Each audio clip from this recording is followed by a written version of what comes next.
professora Juliana.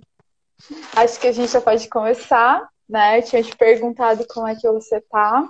Eu já vou pedir também para tu se apresentares. Eu acredito que as pessoas que já entraram, elas já sabem quem eu sou, né? Mas eventualmente, para quem vai assistir depois, eu sou a professora Graziele, da Universidade Federal de Santa Catarina do Direito. Hoje a gente tem a temática neoliberalismo em tempos de pandemia. E a gente vai conversar com a professora Juliana. E eu vou pedir para que ela se apresente, por favor, Ju. Bom, meu nome é Juliana, eu sou do sul de Santa Catarina, me graduei na Universidade Comunitária, em Criciúma, Unesp, onde eu tive a oportunidade de fazer pesquisa e também extensão. Eu sempre comento sobre isso quando eu tenho a oportunidade, porque foi o que virou a chave para mim e o que redefiniu toda a minha trajetória profissional. Nessa extensão, nesse projeto de extensão que eu fiz na universidade, na graduação, ele ainda é coordenado pela professora Mônica, e naquela oportunidade a gente capacitou as mulheres beneficiárias do programa Bolsa Família em direitos humanos das mulheres. Essas mulheres eram assistidas pelo Centro de Referência Assistência Social, e durante um semestre, com esses vários grupos de mulheres, nós as capacitamos em direitos humanos das mulheres. E eu fiz isso durante 1 ano e meio. E a partir dessa experiência foi onde eu defini que eu gostaria de entrar na pós-graduação e entrar no mestrado. É o meu microfone? Será que tá pegando? É o teu, Ju. Segura ele essa partezinha aqui do teu fone, segura ele mais pertinho. Daí eu acho que daí não vai bater na sua roupa. Isso. Continuando. Foi a partir dali, além Perfeito. da pesquisa que eu fazia. E ingressei no mestrado, então, em 2017, sob orientação da professora Graziele. E ali foi uma outra perspectiva, né? Eu já tinha criado uma outra perspectiva a partir da extensão, e a partir do mestrado, então, outras perspectivas foram possíveis. No mestrado, acho que a gente trilhou um caminho bem desafiador, né, Grazi? Tanto eu quanto você, com relação à pesquisa. E, além das disciplinas do mestrado, eu pude circular por outras áreas, não só o direito. Isso engrandeceu fortemente a pesquisa e a minha trajetória na pós-graduação. Então, como resultado final do mestrado, a pesquisa, depois de muito delimitá-la e de um processo bastante intenso, o resultado final foi de uma análise das legislações referentes às mulheres aqui no Brasil, de 88 a 2018, né? Desde a promulgação da Constituição Federal até 2018, analisando por um viés feminista e decolonial, observando os marcadores sociais de gênero, raça, classe e sexualidade, e também, nessa pesquisa, observando em que medida o neoliberalismo afetava ou não afetava essas legislações aqui no Brasil. O objetivo da pesquisa era de verificar quais são as mulheres que são atendidas pelo discurso, pela prática jurídica aqui no país. E como a gente já imaginava, o resultado foi que diversas mulheres são preteridas dos textos legislativos e, posteriormente, da prática jurídica, a norma jurídica. E algumas mulheres ficam de fora, como as mulheres lésbicas, bissexuais, as trans, as mulheres negras, as mulheres indígenas. E hoje a gente vai trabalhar no liberalismo porque foi uma perspectiva que eu trabalhei na pesquisa, né?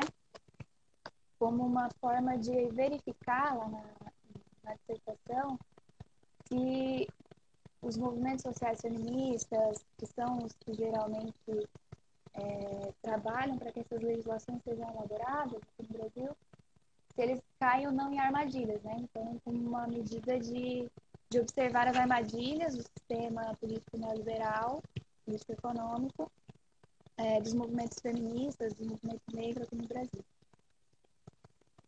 Perfeito. Sim, eu pedi para a professora Juliana se apresentar inicialmente. Eu, quando a encontro ou quando eu a apresento, eu sempre costumo dizer que a Juliana foi a minha primeira orientação de mestrado na linha Direito e Feminismos. E a Juliana trilhou um caminho que, não só pelo trabalho final dela, que hoje é exemplo, né, para outras pesquisadoras nossas do Lilith, mas ela também trilhou um caminho um tanto quanto árduo, porque na época do ingresso da Juliana, a gente não tinha ainda a disciplina Direito e Feminismos na pós-graduação. Então, a Juliana precisou ir para outros centros, fazer disciplinas com outras pessoas, com outras professoras, né, que trabalhasse a temática feminista, especificadamente de gênero, para conseguir um subsídio e também para conseguir aproveitar os créditos do seu mestrado, né, em algo que fosse útil para sua pesquisa. A gente tem ali no programa de pós-graduação, infelizmente ainda, uma grade curricular que ela não condiz com todos os professores que hoje ali estão, né? Aquela grade curricular, ela foi formatada por professores que já não estão mais conosco, que se aposentaram, enfim. E hoje a gente está já, na verdade, a gente já está há algum tempo, né? E essas coisas, elas são mais demoradas. A gente já está há algum tempo buscando, projetando uma identidade do PPGD, né? E daí, a partir de 2018, não, a partir de 2019, daí a gente teve a disciplina, passou a ter disciplina de Direito e Feminismos, não só na graduação, que é desde 2017, mas também na pós-graduação em 2019. Daí a gente contou todos os semestres também, com a Juliana como nossa estagiária de docência, né, Ju? Foi uma ótima experiência, nossa. E é incrível porque no mestrado a gente circula por várias áreas, ou não, fica na área em que entrou, né? E aprende algumas questões com relação à docência, mas o que se vivencia na prática docente foge qualquer experiência passada assim, para a gente em sala de aula. Foi muito significativo para mim participar de todos os semestres possíveis como estagiária na disciplina. Sim, obrigada, Ju. Ju, eu vou te pedir o seguinte, algumas pessoas comentaram sobre o áudio. Essa partezinha do teu fone aqui fica tocando na tua blusa. Vamos ver se é ela que está dando essa interferência, impedindo de você falar. Quer dizer, não está impedindo de você falar, mas a gente ouve melhor. Vamos fazer esse teste agora. Se eu segurar assim, fica melhor? Ih, fechou, tá perfeito. Tá, vou segurar assim, então. Perfeito, obrigada. Acho que fica melhor para o pessoal também. Imagina. E Ju, o neoliberalismo, né? Eu comentei contigo da proposta da gente articular essa categoria a partir dos marcadores, dos marcos teóricos que tu trazes. Eu também vou trazer um pouquinho, mas só em diálogo, né, contigo. O que o neoliberalismo trouxe na tua pesquisa, né? Qual foi o prisma pelo qual tu trabalhou, articulou o neoliberalismo? Bom, falar sobre neoliberalismo nunca é fácil, porque é um tema complexo, porque não é um tema que é fechado, nem por quem começou a construir o neoliberalismo como filosofia, como prática política, nem por quem é crítico do neoliberalismo. A Wendy Brown, que é uma das pesquisadoras que eu estudo sobre neoliberalismo, ela diz que não é uma categoria fechada e, principalmente, observando o cenário atual e a reformulação do neoliberalismo, a gente tem que ter muito cuidado para conceituar o neoliberalismo. Na pesquisa, no mestrado, eu segui a conceituação de Dardot e Laval, que são franceses, né?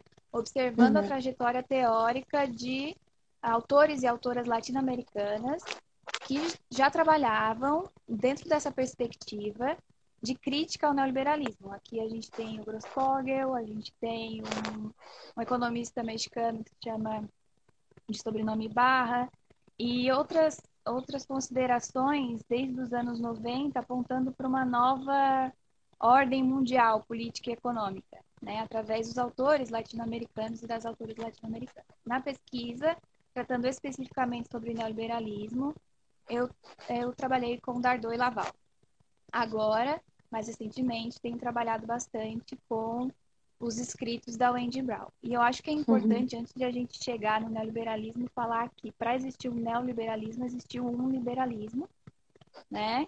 E que é um caminho que já foi bem percorrido e ele é longo, ele não é de ontem ou do ano passado, é secular, né? E o liberalismo, ele difere do neoliberalismo. O liberalismo nasce nos séculos 17, 18 na Europa, como uma filosofia contra os monarcas que representavam o Estado. Então, lá, o liberalismo correspondia a uma construção das liberdades individuais, né, da meritocracia. Mas é importante já salientar que enquanto nos séculos 17 e 18 na Europa, eles estavam construindo uma filosofia, aqui nas Américas nós éramos colônia, nós estávamos sofrendo a colonização. Então, enquanto lá era construída uma filosofia que eram construídos o colonialismo, o Uhum. racismo através da escravidão e o patriarcado. Então, já para a gente ter em mente que, apesar dos momentos serem iguais, os contextos podem ser bem diferentes. Então, o neoliberalismo, esse termo, ele foi cunhado, né? Primeira vez em que ele aparece é em 1938. E os autores daquela época, eles buscavam, em certa medida, se contrapor em alguns pontos do liberalismo clássico, tendo em vista alguns adventos históricos complexos ou negativos. Nós tivemos recessões econômicas, tivemos guerras mundiais, né? E então esse neoliberalismo surge para tentar se desvincular do liberalismo clássico.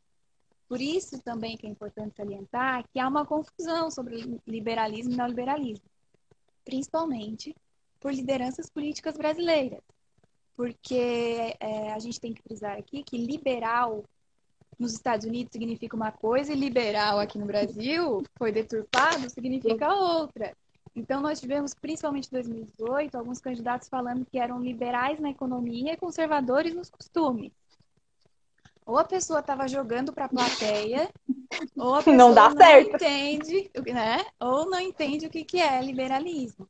Porque são coisas distintas. Se ele quisesse dizer que representava ali o neoliberalismo, aí sim ele poderia ser coerente, porque o neoliberalismo, através dessa construção desde 1938, ele adentra nessa lógica de mercado, aliançando uma moral tradicional. Né? E é uma construção desde 1938, que intelectuais se reuniram num colóquio, e quase uma década depois formaram uma sociedade de estudiosos, e aqui a gente pode citar alguns nomes como Hayek, von Mises e Friedman.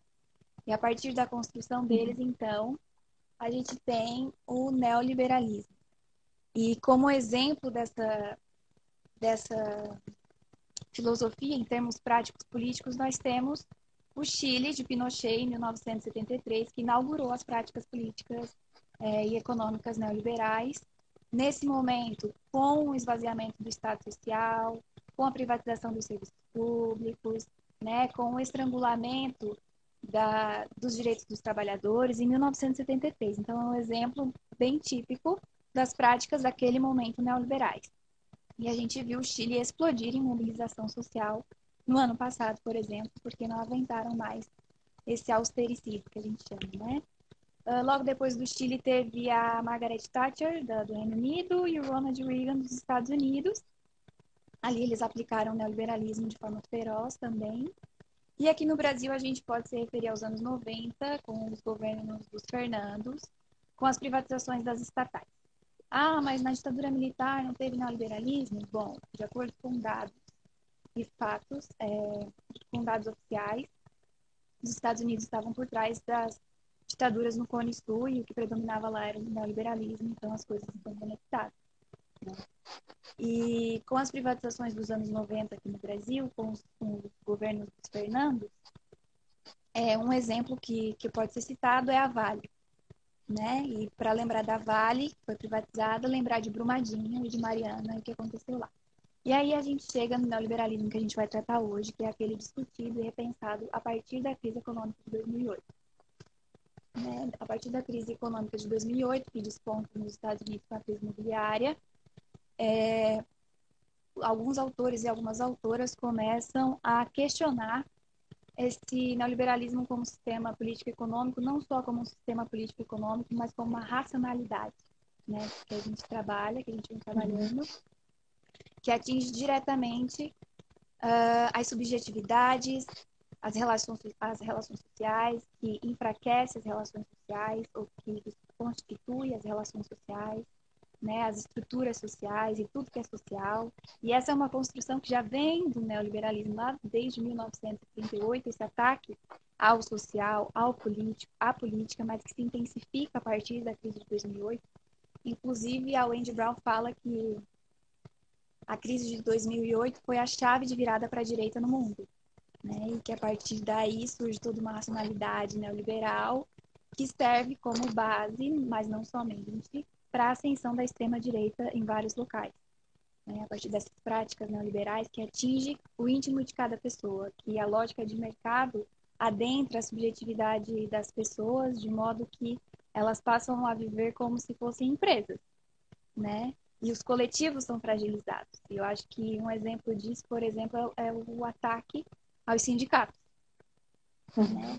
O ataque aos sindicatos. Então, existe um caminho, um percurso, eu não quis dar um salto na história irresponsável, tá bom, Amanda e Rodolfo, desculpa por isso, mas foi só para quem não tem contato com o assunto conseguir visualizar que a coisa já vem de algum tempo e que às vezes essa coisa toma um caminho que essa coisa não queria, porque, por exemplo, o neoliberalismo né, considerado como uma racionalidade política que atinge o nível íntimo de cada pessoa e que reestrutura as formas das relações sociais, ele não previu o que poderia acontecer, como, por exemplo, a ascensão da extrema-direita. Inclusive, alguns desses líderes que se intitulam liberais, eles não têm nada de liberais, né? E quando eles se comportam de forma neoliberal, eles ainda assim atingem algumas construções, atingem de forma a se contrapor algumas construções dos próprios primeiros neoliberalistas. Então, foi um monstro que foi criado e que não foi previsto, né? E que os próprios criadores não dão uma sugestão para fazer com que esse monstro suma. E aqui no Brasil, eu acho que depois da crise de 2008, a gente pode usar como exemplo o neoliberalismo, no caso prático, a reforma trabalhista de 2017, como racionalidade, para a gente visualizar o que é essa racionalidade, o que é esse atingir a subjetividade. Bom, em 2017 a gente teve a reforma trabalhista, que retirou direitos dos trabalhadores e das trabalhadoras, e mesmo assim recebeu apoio dos trabalhadores e das trabalhadoras, porque a economia não podia parar, a economia não podia quebrar. Então, a economia em detrimento de todo o resto. Então, acho que esse é um exemplo típico de como a racionalidade neoliberal opera, como ela foi construída e como ela surte os seus efeitos. Depois a gente teve a reforma da Previdência no ano passado, e do mesmo jeito, por conta da economia, que não pode parar, que não pode quebrar, a gente tem que fazer algumas reformas. Acontece que essas reformas sempre pesam para um lado específico. Né? As reformas sempre pesam para um lado específico. Qual lado é, não é, Grazi? E então isso eu acho que são exemplos muito práticos para a gente visualizar. E com relação, para passar a palavra para a Grazi, com relação ao neoliberalismo na pandemia, eu acho que daí escrachou tudo de vez, porque essa construção de um Estado social mínimo, né? Porque o neoliberalismo ele não vem com a ideia de Estado mínimo, mas Estado social mínimo. Né? Então, como conduzir um Estado social mínimo em tempos de pandemia? A gente teve a atuação, aí quando tem a atuação do governo atual, é no sentido mais neoliberal possível, por exemplo, com relação às MPs que mexeram nas legislações trabalhistas, porque a economia não podia quebrar de novo. Né? Na contramão disso, foi destinado 1,2 trilhão de reais para os bancos. E esse valor ele é quase 10 vezes maior do que o que foi estipulado e que foi movimentado na crise de 2008. Então, a gente enfrentou uma trajetória até aqui, existem diferenças, né, de como de gestar uma crise. E eu acho que isso tem muito relação com a forma como o neoliberalismo, como racionalidade política, desconstruiu ou desconfigurou o que é social, o que é político, o que é política e o espaço público. Porque os espaços privado e público, é claro, tem toda uma discussão sobre os espaços público e privado, inclusive discussões feministas, mas aqui tratando sobre o neoliberalismo e como ele opera no na forma doméstica, no Estado, né? Os espaços privado e público foram confundidos. De um jeito que o que é público é considerado ruim, negativo, assim como a política e o político, tanto que tem pessoas que fazem debates políticos e já começam falando assim, mas isso aqui não é sobre política. Porque o que foi construído toda uma imagem que é errado, que é ruim e é negativo, que já não se fala mais sobre o político ou sobre a política. E tudo que é público é ruim. Foi construído esse ideário, né, de que o que é público é ruim. E surge uma confusão entre o espaço privado e público, em que o espaço público é ruim e o que vale, o que realmente faz sentido é o privado. Por isso que em 2018 nós tivemos tantos candidatos falando que cuidariam do país como se fosse sua própria família, como se fosse sua própria empresa, porque o Estado tem que lucrar. Como assim? O orçamento, né? Como se fosse a mesma coisa que o orçamento privado, né? Como se pudesse gerenciá-lo da mesma forma. Porque tem que sobrar dinheiro, mas o que é o Estado, né? O que é o Estado e tem que sobrar dinheiro para quem?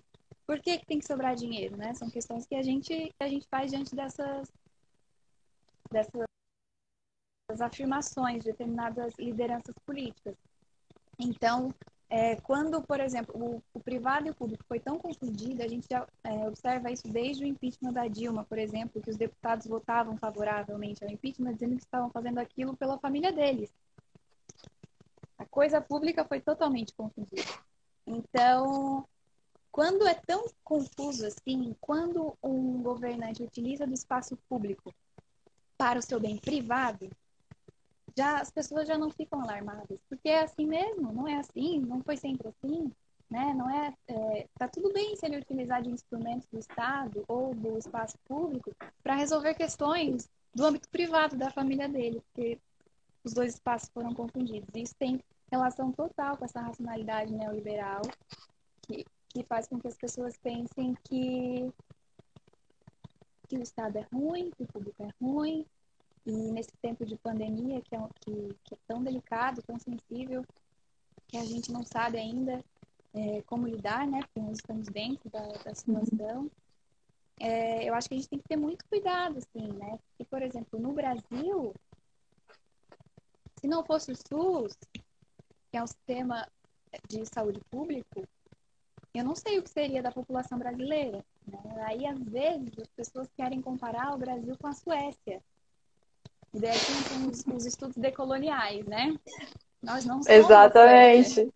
Nosso país bem diferente, bem sul global. Sim, sim. O nosso país é extremamente diferente, tem uma história peculiar de colonização, de escravidão, de construção patriarcal da estrutura social. Então, não tem como chegar numa situação dessa de pandemia e comparar com o que está acontecendo na Suécia, porque está muito descolado da realidade. Né? Aí eu passo a palavra para ti, Grazi, gostaria de ouvir o que você tem a dizer sobre. Ju, eu acho que eu fiz alguns apontamentos aqui bem interessantes, eu vou me aproximar de ti em alguns deles. Eu vou só retomar, tu comentaste sobre o liberalismo, né? E daí fica uma dica para o pessoal que está assistindo a gente. Eu assisti a aula do professor Silvio Almeida sobre Revolução Haitiana e o Direito. E eu já tinha alguns insights relacionados à temática do projeto liberal de humanidade, né, que nasce na Revolução Francesa, mas aquela aula que está no YouTube me deu um ban né? Me deu um start, exatamente porque ele vai coligar, ele vai fazer a vinculação entre o que estava acontecendo na Revolução Francesa e o que estava acontecendo na Revolução Haitiana. E ele vai dizer o seguinte: esses mesmos revolucionários que estavam bradando por liberdade, igualdade e fraternidade na França eram os que estavam escravizando os haitianos, né? Então, para quem que era esse projeto? Né? Daí, desse projeto moderno que a gente tem ali, o nascidouro do Estado, que é a estrutura que a gente tem hoje, a gente tem a formação de uma subjetividade jurídica, que é uma subjetividade pautada na liberdade individual, né? Então, isso é bastante importante para a gente pensar o neoliberalismo, na propriedade e no mercado como espaço de troca e de venda de propriedade ou mesmo da sua própria força de trabalho, né?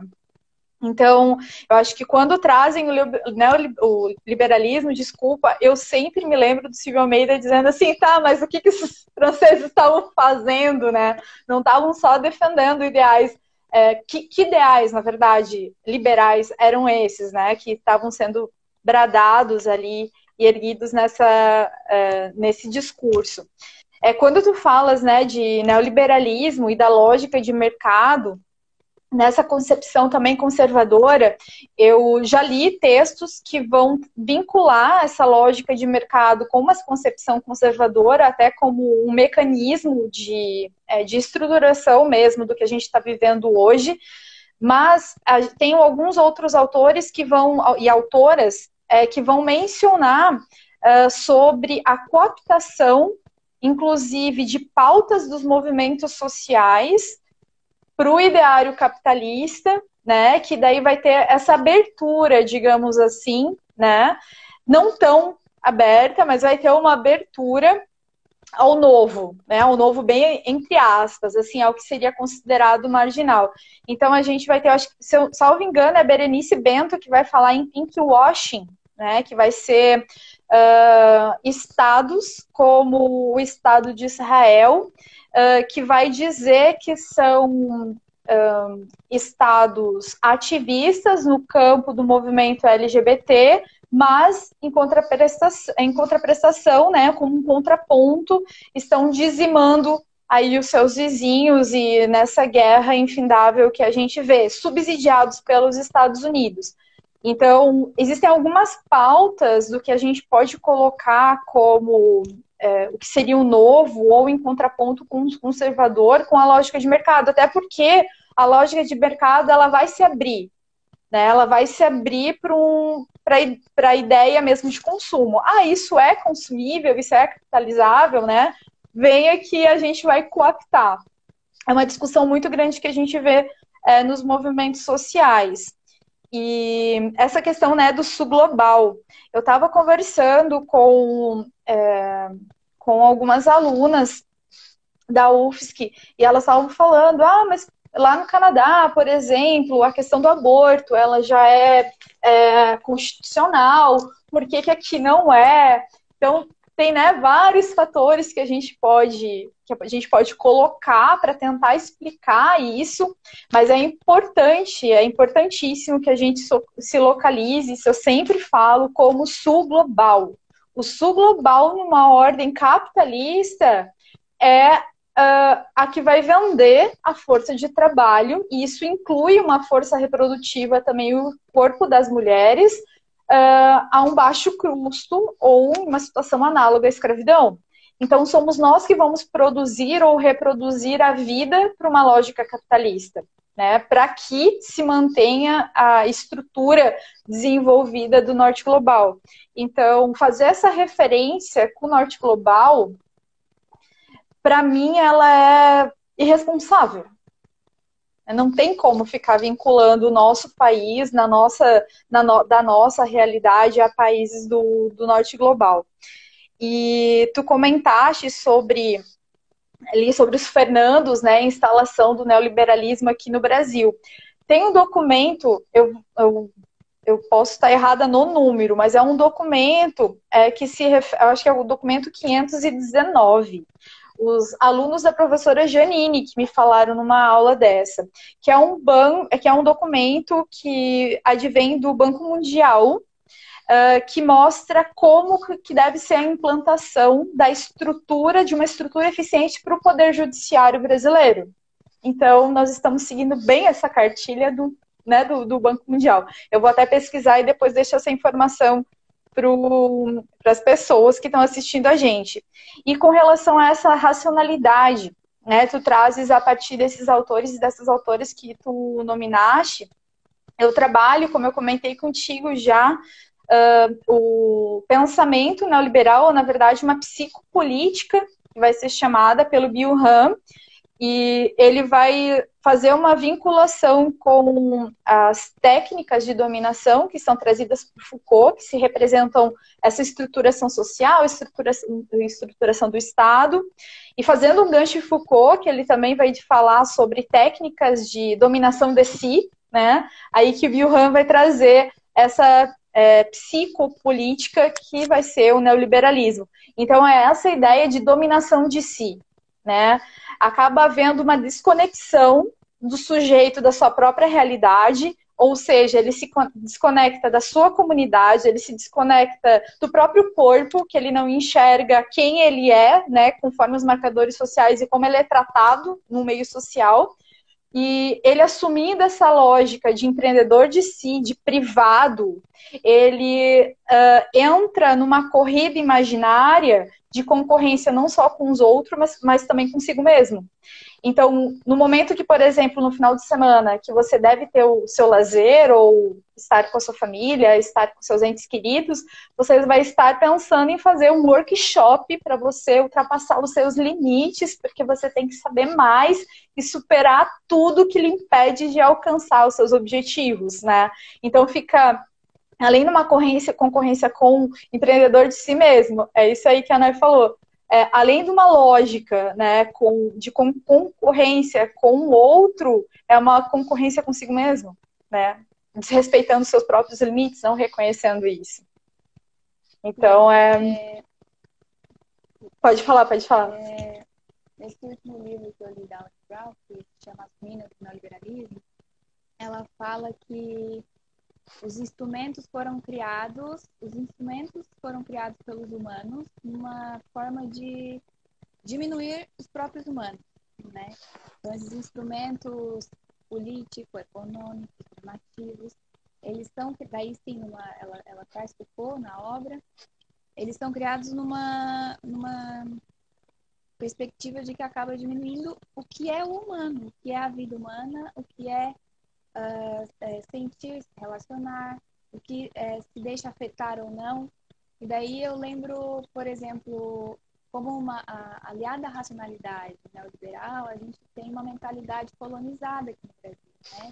Essa colonização que sofremos, porque com a interrupção da administração colonial, os resquícios ficam através da colonialidade, as coisas não são superadas assim de um dia para o outro, né?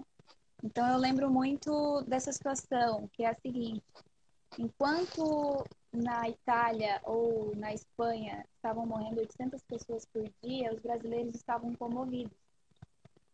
Mas agora estão morrendo aqui 800 pessoas por dia. E parece que essa comoção se esvaiu, que ela não existe, né? Então, eu acho que por isso que é importante a gente considerar as nossas especificidades enquanto local do sul global, né? Porque além de a gente estar enfrentando uma pandemia, como o resto do mundo está, a gente também tem que enfrentar as consequências da nossa própria história, além das nossas escolhas políticas que agora estão aí, né? Para nos dizer o que nós escolhemos. Então, a nossa história, eu acho que faz parte também desse imaginário ou falta de, né, da mente colonizada brasileira, ela não é considerada, nós não temos memória. E num momento como esse é crucial, né? Ou fica extremamente visível que a gente tem esses problemas, assim, porque era perceptível a comoção brasileira com os corpos na Itália e na Espanha, e sim, é um momento delicadíssimo para todas e todos, não é? Mas aqui no Brasil essa comoção se esvai. E isso se refere aos próprios habitantes aqui, né? Dos próprios brasileiros. Que corpos nos comovem aqui? no solo brasileiro, né? Porque, assim, esse vírus, ele mostra muitas das nossas falhas enquanto sociedade brasileira. Uhum. Porque, por exemplo, enquanto alguns governadores estão lidando com esse vírus de forma como tem que lidar, como um gestor público, por trás disso, eles continuam exercendo o tipo de governo que eles exerciam, no sentido de que estão retirando de suas casas o povo do MST, no sentido de que continuam invadindo favelas e comunidades, por exemplo, hoje o Complexo do Alemão, lá no Rio de Janeiro, Uhum. com um dos governadores que aparece no jornal todos os dias no combate ao Covid, o Complexo do Alemão foi novamente invadido pela Polícia Civil e pelo BOP, e temos mortos dessa invasão. Aqui Hoje, em muitas... Florianópolis está acontecendo isso também, no Morro do Mocotó. Ah, é? Pois é. Uhum. Então, assim, quais são os corpos que nos comovem, né? Sim. Com relação próprio vírus, assim. Porque iniciou com os grupos, as classes ricas, né? Veio para o Brasil através de pessoas, principalmente, claro, através das pessoas que viajaram para fora. E se você ver um rico de classe alta, com um grande número de contaminados, e um bairro pobre que tem um número inferior de contaminados, mas tem um número superior de mortos. Então, quais são os corpos que nos comovem e, como foi falado por alguém que eu perdi o nome, essa comoção seletiva, ela também não é de hoje. Isso faz parte da cultura brasileira, que é ignorada e tem um motivo, né, do porquê ser Uhum. ignorada, tanto a história, quanto a cultura e quanto a memória. Foi a Letícia que comentou isso sobre a comoção seletiva. Uhum. Tem a professora Catiúcia Ribeiro, que ela trabalha filosofia africana, ela fala sobre na verdade, a equiparação dessa sensibilidade de corpos brancos e de corpos negros, né? Porque que determinado genocídio de corpos brancos acaba sensibilizando mais que o genocídio de corpos negros, que a questão, os corpos negros foram em uma determinada época, especialmente da escravização, animalizados, né? E nessa perspectiva de animalização, tem essa hierarquização do que é mais importante, né? Do que é um modelo de referência, de uma forma muito violenta, e por conta disso, a nossa própria subjetividade nessa estrutura racista que a gente vive, classista, porque eu vou fazer o gancho depois, a nossa sensibilidade, a nossa subjetividade, ela tem uma sensibilidade muito maior para determinados corpos que não são os corpos negros, né? E o que tu trazes é fundamental, Ju, para a gente pensar o que a gente está vivendo, porque estamos chorando os nossos próprios corpos, porque nós não valorizamos os nossos próprios corpos, né? Qual é a nossa referência de vida, ou de modelo de pessoa que pode ser chorável? E daí é essa comoção seletiva.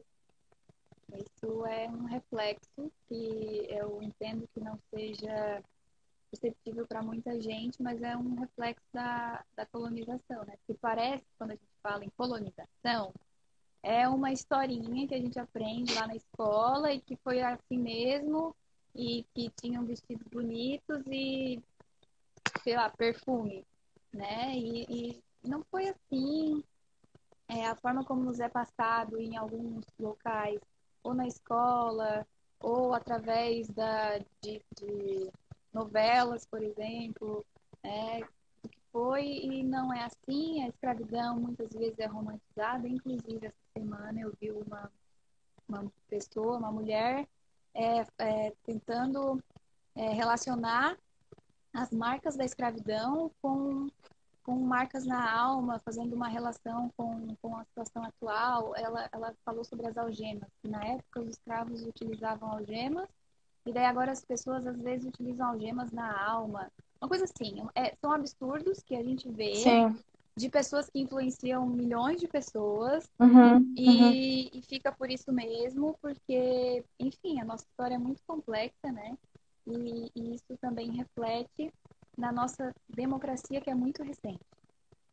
E Sim. a forma como a gente lida com esses espaços e com os instrumentos e com as responsabilidades dos sujeitos, né, que não sejam responsabilidades exclusivamente punitivas. E esse ideal punitivo também vem de algum lugar, né, não vem do nada, assim, não vem do vácuo. E faz parte da construção do que a gente considera político, né? E eu acho que a gente teve um período muito curto aí de discussão e construção sobre política e o que é política e o que pode fazer parte, como os indivíduos fazem parte da política através do político, né? Então, isso foi essa coach Adriana mesmo, que fez isso, que relacionou algemas utilizadas pelos escravizados na época da escravidão com as algemas da alma das pessoas no período agora. É um absurdo. Eu só quero lembrar, não, só resgatar aqui a questão do coach, não é atividade regulamentada, tá, pessoal? Vamos colocar por aqui. A gente já conversou numa live sobre isso. Sim, a gente conversou com a Carol Olive, que é psicóloga, e ela disse, né, a gente já sabe, coach não é uma atividade regulamentada, e se o psicólogo quer ter uma atividade de coach, para começar, é incompatível, mas se quiser tem que seguir o código de ética da psicologia, que ele vai ver que é incompatível, né? Exatamente por essa questão que a gente está falando. E, Ju, eu acho extremamente perigosa a forma com a qual a gente vê projetos políticos e direcionamentos conscientes de formatação de mentalidades. Eu acho isso muito perigoso. Essa racionalidade neoliberal, ela vai representar isso, né? Eu, como doutoranda na psicologia, eu vejo isso de uma forma muito bruta e cruel, que é uma forma de dar mecanismos psicológicos para as pessoas, para elas se organizarem, negando a realidade de alguma forma, ou mesmo suplantando narrativas que vão questionar a própria memória das pessoas, né? Um exemplo disso era algo que a gente estava questionando muito no ano passado, que era o negacionismo histórico. E aí tem a ver com a ditadura, né? E tem tudo a ver com a nossa ideia enquanto um povo colonizado. Essa ideia de que não existiu ditadura, ou questionando o que existiu, ou tornando isso um movimento heróico para salvar o Brasil de uma situação de imperialismo, enfim. E tem alguns trabalhos muito interessantes sobre isso, e um especialmente, agora eu não me recordo o nome da pesquisadora, mas se refere a um trabalho, se eu não me engano, da história, que vai investigar como que no Brasil, no Brasil não, quando em Joinville se formatou uma mentalidade de que a ditadura foi, na verdade, uma revolução, né? Então, era um projeto muito bem estruturado politicamente, com aliança também a algumas igrejas da cidade, em que, de um lado, existiam os políticos da cidade dizendo que a tradição alemã de trabalho e propriedade deveria ser protegida, porque os vermelhos estavam vindo, isso já na época da ditadura, e de um outro lado, as mulheres desses políticos formando um coletivo chamado União Feminina de Joinville, fazendo trabalhos assistencialistas nas igrejas, ministrando cursos e também dando cestas básicas. E também com essa ideia de que nós temos que proteger a nossa terra, a nossa propriedade, porque o inimigo está vindo. Sempre naquela ideia polarizada, né, maniqueísta. Um colega meu me relatou que isso, salvo engano, ocorreu em Chapecó também. E isso é brincar com a memória. Isso é brincar com a memória individual, a memória coletiva, é brincar com narrativas, é brincar com os sentidos dos acontecimentos. E a gente vê que nós brasileiras, nós não nos reconhecemos como latinos, né? Parece que a gente está num limbo. E nós não entendemos, muitas vezes, não entendemos o que, que foi o processo de colonização, o que hoje é colonialidade. Na verdade, isso é colonialidade da nossa mente. Né? Tu comentou o Chile. O Chile, eu sempre vou falar da viagem que eu fiz para o Chile no ano passado, que foi muito marcante, de como aquela comunidade, eu fui especificadamente em Santiago, e de como eles fervem, latejam a memória deles no que se refere à ditadura de Pinochet, né? Para que isso não se repita mais. E nós não temos isso. Nós não queremos olhar para o passado, nós não temos e não respeitamos essa relação do nosso presente com o nosso passado. A gente parece que é bem um pensamento neoliberal, né? É o hoje, produzir o hoje para alcançar um ideal que nunca vai chegar, mas é o hoje e esse ideal inalcançável. Mas nós não vemos a realidade em si, como ela acontece. Né? Nós não olhamos para o passado e não respeitamos a ancestralidade e também não respeitamos geração futura. Então, eu acho isso brutal, brutal, nessa concepção de psicopolítica e de racionalidade neoliberal. São projetos políticos, né, Grazi? Sim. E com relação, eu anotei algumas questões aqui, mas com relação à memória no Chile, como é tratada lá, na Argentina, eu acho que na América Latina, o Brasil é um dos países que menos lida com a sua memória e com a sua história. E então a gente verifica no que isso acarreta em termos de política aqui no nosso país. Porque, por exemplo, não passa muito tempo sem que o discurso de muda Brasil volte. O Brasil sempre tem que estar mudando, muda Brasil, muda Brasil. Aí não dá tempo nunca de o país se estabilizar. Assim, ó, analisar a história brasileira e a própria história das constituições brasileiras e das legislações todas está sempre mudando o tempo inteiro, né? E assim, não é através de discussão popular, é através da canetada, né? Isso faz parte da nossa cultura também, né? Então, de onde que vem isso? São projetos políticos. A gente não consegue se recuperar de passado nenhum, primeiro, porque a gente não trata de passado nenhum, de história nenhuma, e tem sempre esse discurso de muda Brasil, que na verdade significa uma não mudança, né? Porque são modificações pequenas, estruturais não, instrumentais feitas, que não modificam a estrutura, porque ela permanece machista, permanece racista, permanece classista, colonial, e tudo o que a gente já discute há algum tempo, né? E isso é um projeto político que pode ser que em uma fase ou outra da história do Brasil tenha recebido um baque de não conseguir continuar com esse projeto político, mas ainda assim ele volta com esse discurso de muda Brasil e não tem quem dê conta desse muda Brasil, porque não tem como fazer a mudança efetiva de tantas mudanças instrumentais. Daí eu marquei aqui que tu falasse sobre a negação, né, dessas novas formatações de identidade, subjetividade.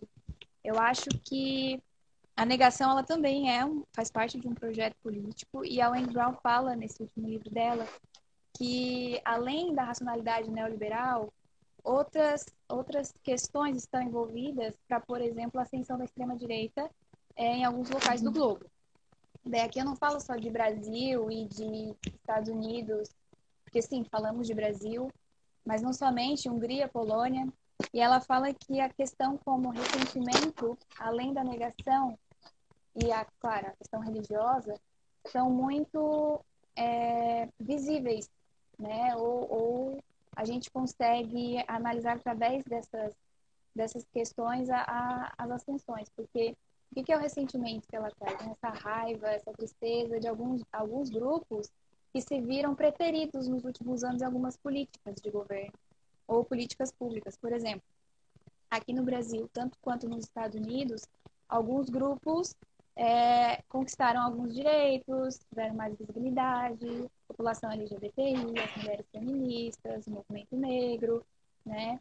Então, os outros grupos que não são esses, mas que sempre estiveram no centro da estrutura social, se sentiram deixados de lado. Aí, quando surgem figuras que pensam como eles e que agridem esses grupos como eles, apesar de que esses personagens ou que essas pessoas, esses sujeitos, não combinem em todos os sentidos com essas pessoas que sempre estiveram no centro da estrutura social, rejeitando, preterindo e afastando esses grupos, aí serve como um sujeito considerável para representá-los. Apesar de que não representem 100%, mas representem em algum sentido, é o que importa no momento. E ela fala, inclusive, nesse livro, que os sujeitos já não precisam mais ser morais, desde que eles gritem a moralidade.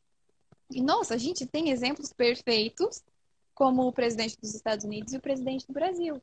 Né? Não são pessoas morais, sujeitos morais, mas eles gritam a moralidade e isso serve para determinado eleitorado. Inclusive, por exemplo, a base eleitoral do Trump, uma base forte, foi a base religiosa.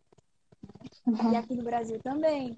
Então, as coisas elas não estão desconectadas, né? Elas fazem algum sentido se alguns pontos são semelhantes, assim, em termos de política.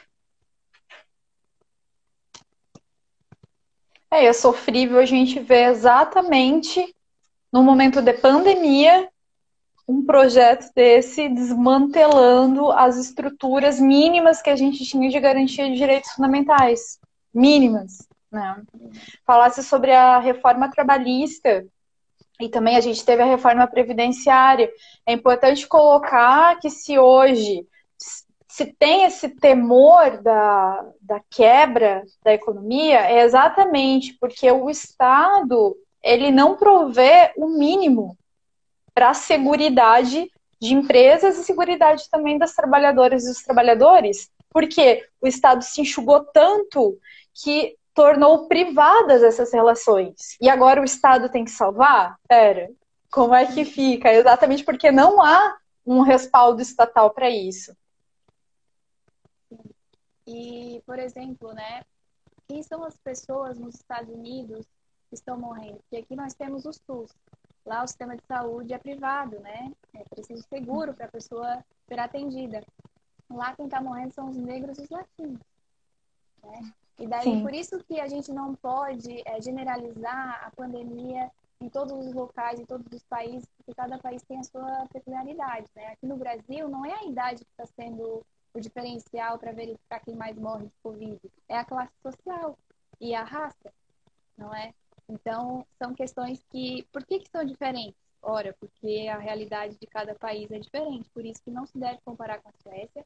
Apesar de que lá existe toda uma discussão, pode ser debatido sobre a situação da Suécia, mas isso não elimina o fato de que nós somos países diferentes. Assim como nos Estados Unidos também, nós somos diferentes em alguns sentidos. Em alguns nós estamos bem parecidos, inclusive. Exatamente. Bom, Ju, acho que a gente vai se encaminhando para o final. Deixa eu ver aqui, o tempo ainda está ok. Queria verificar se tu queres comentar mais alguma coisa.